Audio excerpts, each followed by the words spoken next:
Est-ce que ce matin tu fais partie de la compagnie des églisards? Les églisards, c'est ceux qui viennent à l'église mais qui n'entendent rien. Est-ce que tu fais partie de cette compagnie? Tu fais partie des hommes de foi?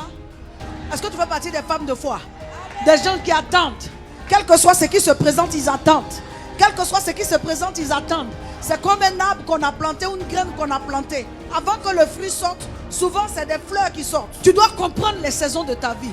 Tu dois comprendre, amen, les circonstances. Tu dois comprendre, Dieu envoie les circonstances, les cycles changent, les saisons changent. Ce que tu ne comprends pas va te maintenir au même niveau. Tu dois comprendre. Quand Dieu dit qu'il va te visiter, les circonstances lui appartiennent. Quand Dieu dit qu'il va t'élever, les circonstances lui appartiennent. Il a élevé Saül dans des circonstances troubles.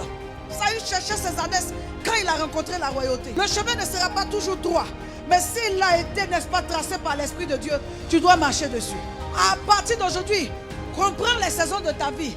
Comprends ce que Dieu attend de toi. Comprends là où Dieu te veut. Ne pleure pas quand il faut se réjouir. Ne retire pas quand il faut donner. La veuve de Sarepta a vu Élie. Quand on dit Élie à l'époque, Élie, prophète Supapawa, prophète Hayadamanchon. C'est-à-dire quand on dit Élie, Élie rentre chez toi.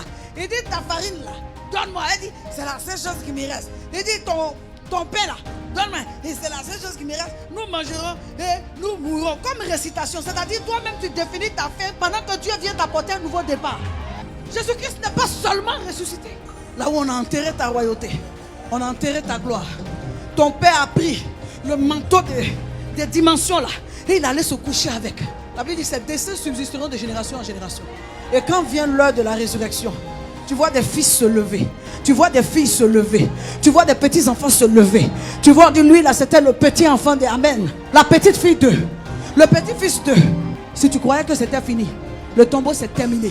Ce matin, c'est fini avec le tombeau. Ce matin, Jésus est déjà sorti du tombeau. Mais il n'est pas sorti seul. Il est sorti avec toi. Il est sorti avec la gloire avec laquelle on avait fait coucher. Tout ce qui avait été couché, il est sorti avec. La vie reprend dans le jardin.